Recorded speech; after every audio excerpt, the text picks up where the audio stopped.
Hello, Dr. Johnson's Psych 101 sections at Lincoln University of Missouri.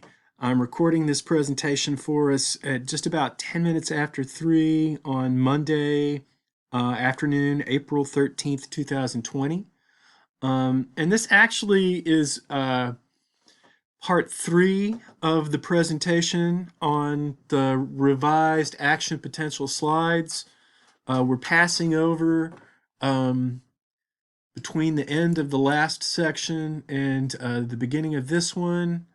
We're passing over the slides that have to do with our non-invasive technologies for detecting brain activity. And I'm passing over those because before I record that, I want to add some more videos and illustrations.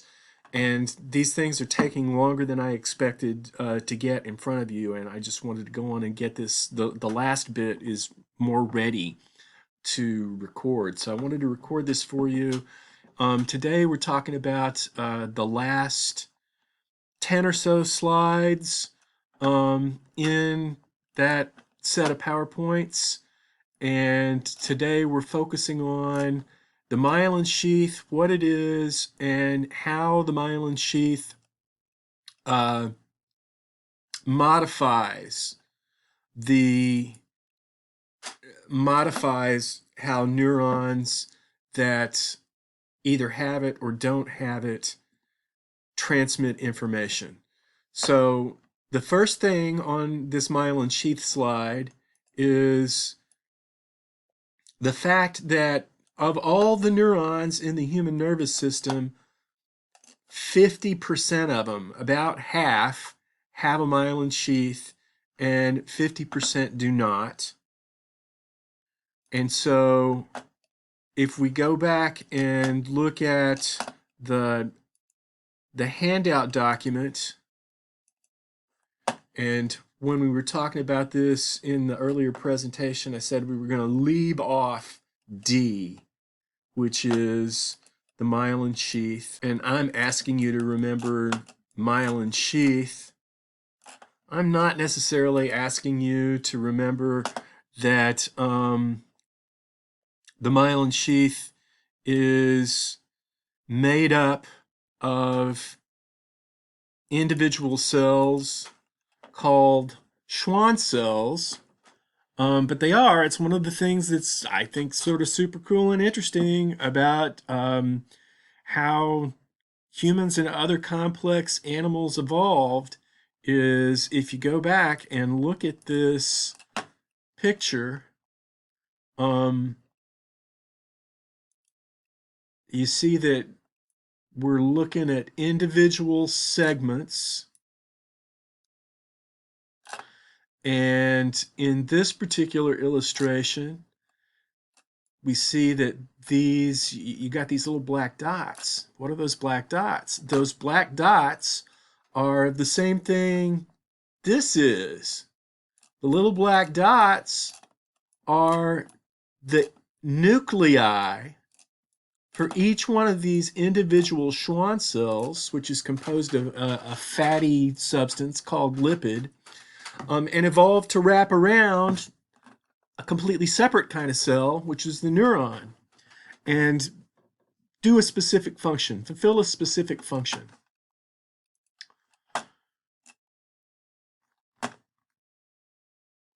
So there were a couple of things that I usually talk about when I do the initial presentation on the neuron, and I kind of moved some of those things to this video, and one of them has to do with getting you to think about, okay, what is the nature of that, of the way that the action potential depends on the opening and the closing of the ion gates as it goes from the head of the neuron to the tail of the neuron.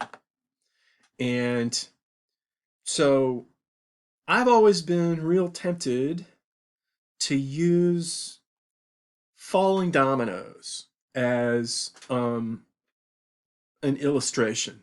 And I do, but I also always have to tell you why falling dominoes, knocking dominoes in a line down, is not exactly the best model. And so here's a YouTube video that I found recently where the presenter uses the dominoes to talk about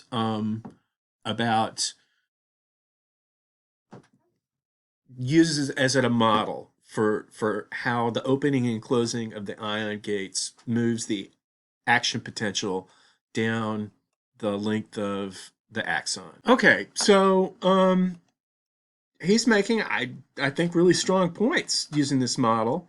And one is that he notes that, you know, when the dominoes fall down, then as long as the dominoes are down, you can't generate another action potential. But that kind of obscures something about the way it actually works. So he says, okay, it takes a second. You got to knock the dominoes down. And then in order for him to do this again, he has to go back and by hand reset each of the dominoes. But what we remember from the previous presentation is that as the ion channels open and allow the sodium ions in, and they bind with the potassium ions and generate electricity, as soon as the action potential has moved past the ion gates that were open just a millisecond before are now closed. A branching pattern. But because with dominoes, you can't really set things back up immediately, I prefer to illustrate the action potential thinking of a stadium wave, sometimes called a Mexican wave. So, okay, here's where the stadium wave exists right now. A second ago, it was back here. Just like the ion gates open and then close, these people briefly stood up, and then as soon as their part of the wave passed by, they sat back down. Now the wave, oh, it's almost here. We stand up, we're part of the wave. Oh, now we sit back down. It's gone. Just like the ion gates open and close. How does the presence or the absence of the myelin sheath influence the way this happens on any given neuron? So we got to pause for a second and think about the fact that one function of the myelin sheath is a function of insulation.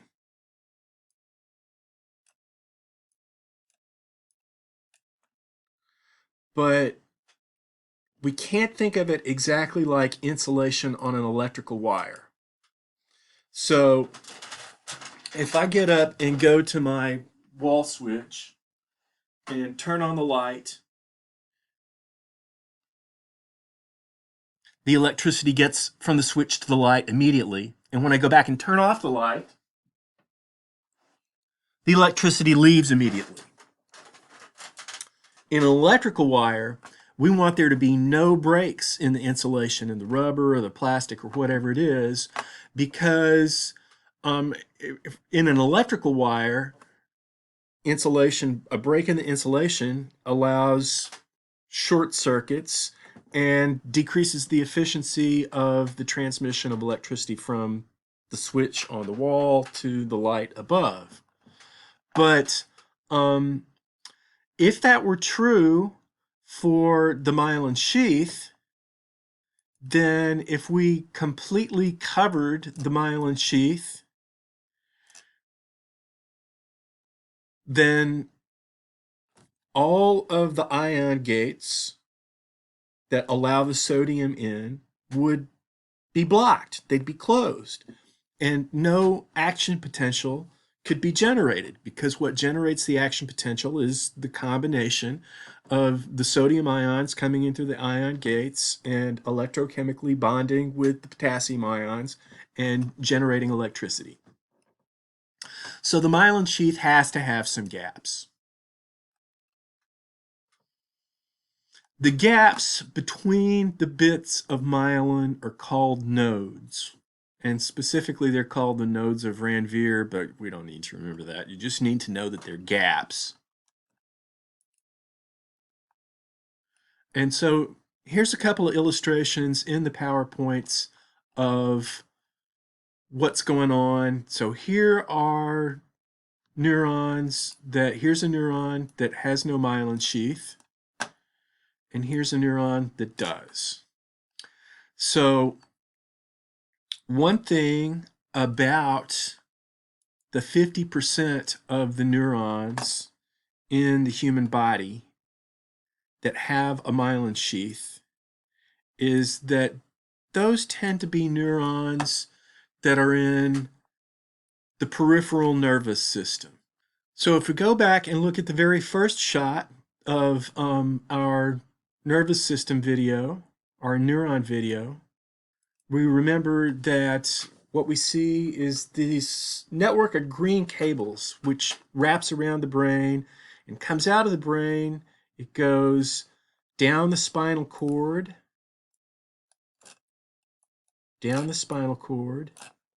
and it also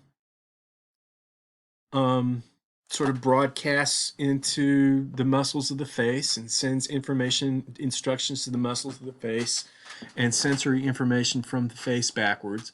And we said that these green bundles are nerves, and they're groups of neurons that are bundled together. And so the neurons that are in that have myelin sheaths tend to be the neurons that extend throughout the body.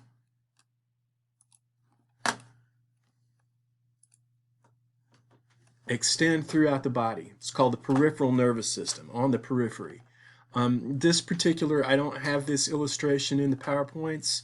It gives us more information than we need because it names all the nerves. But what it does do for us is it shows that some of these nerves, these bundles of neurons, have a lot of distance to travel. So for instance, these nerves leave the spinal cord up at the top of the thoracic vertebrae and go down through the arms and to the fingers. And these nerves leave from the lumbar vertebrae lower on the back and travel quite a long distance to the legs and the feet. Those are the neurons that tend to have the myelin sheath. Those are the neurons that tend to have the myelin sheath, the longer ones that are located outside the brain. The ones that are inside the brain don't have nearly the amount of distance to send their information. And as I said, it's not like an electrical wire where the electricity travels pretty much instantaneously. It takes a measurable amount of time for the ion channels to open and close and the sodium pump to kick the sodium back outside of the neuron after the action potential has passed and make the neuron ready to turn on again.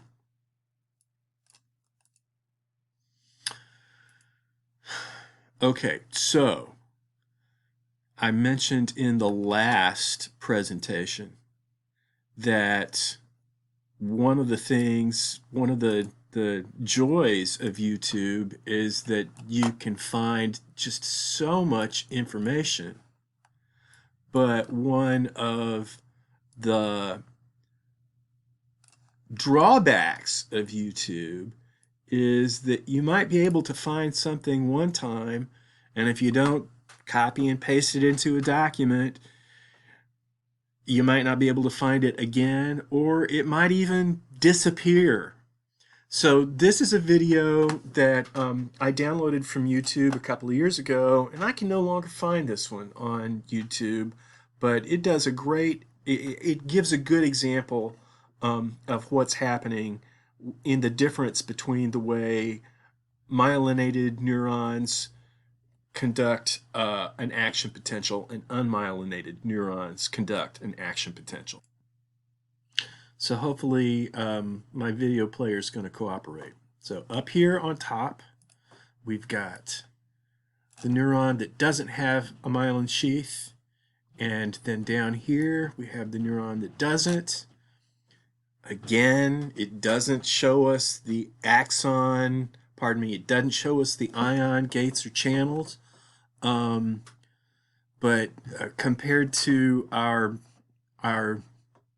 handout, it does a better job of showing the gaps, the nodes.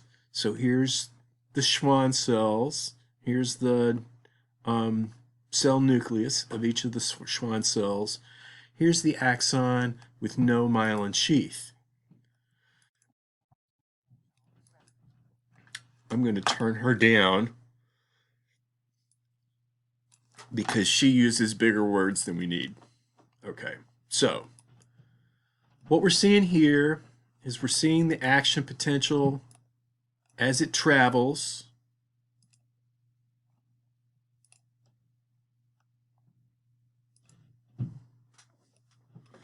And so we see this slow and steady progress. The red area again indicates where there's electricity being generated, and it's pushing open the ion channels as it generates, and then as the sodium pump does its job of taking apart the sodium ions from the potassium ions and moving the sodium ions back outside, the action potential fades.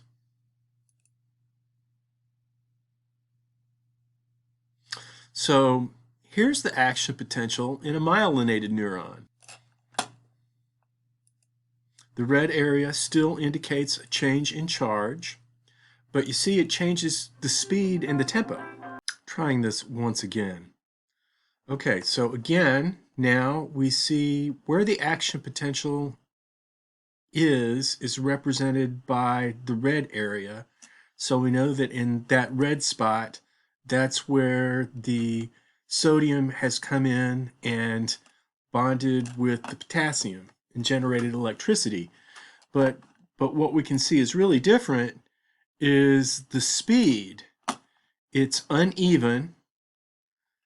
We get to a node and it supercharges, it spurts ahead, and then as it travels underneath the myelin sheath, it gets slower and slower until it almost stops, and then at the node it gets recharged and bounces forward. So even though at the end of each of the nodes it slows down, overall the speed of the action potential in the neuron with the myelin sheath is faster. So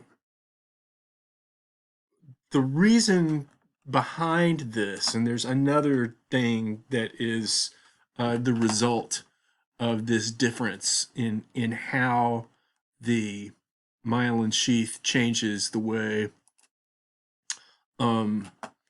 the action potential is generated. Okay, so here's another illustration that I got from the World Wide Web today. So here's the myelinated axon. You don't need to know this, but if you're interested to know it, the particular term for this leapfrog from node to node, we get recharged from node to node, is saltatory conduction. In the myelinated axon, it's a lot slower. This illustration says slow spread.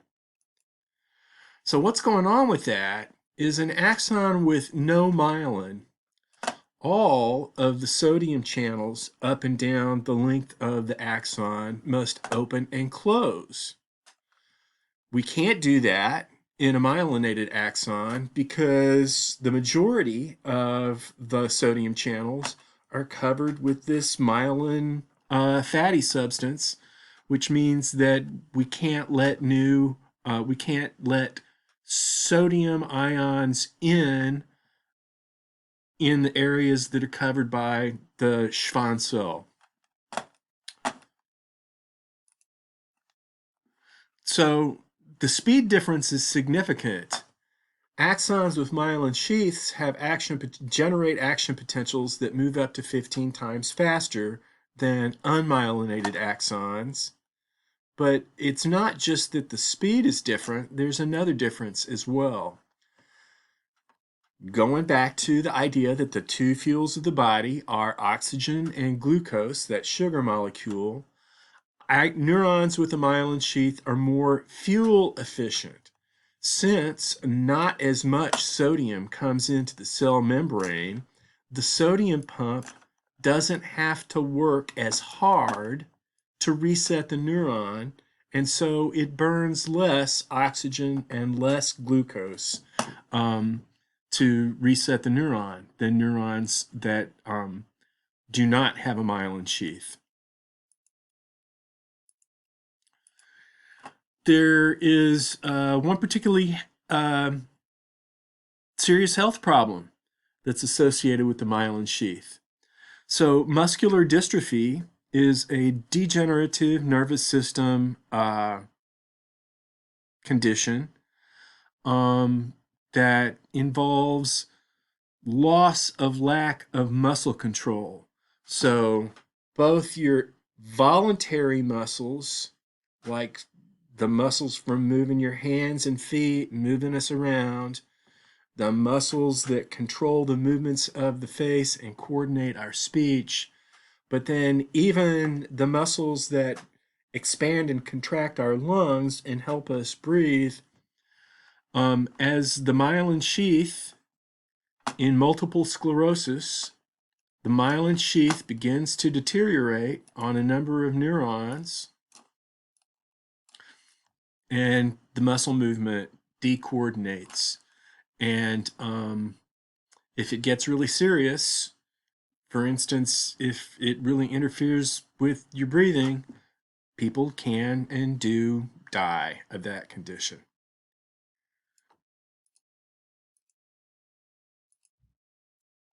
The last thing in this particular